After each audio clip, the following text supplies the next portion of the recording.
video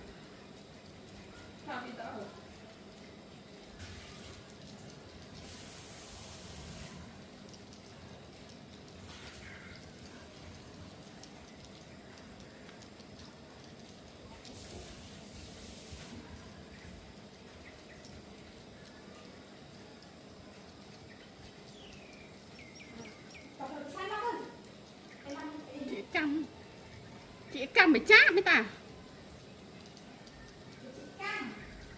chị căm là phải chiêu từ môi đây ôi dồi này bánh chồng là ôi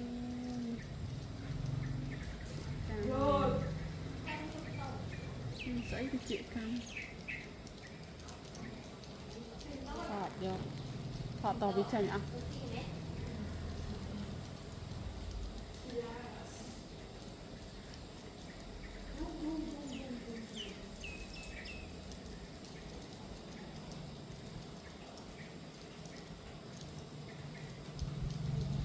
cái chơi gì phliêng thấy bị chanh pi sờ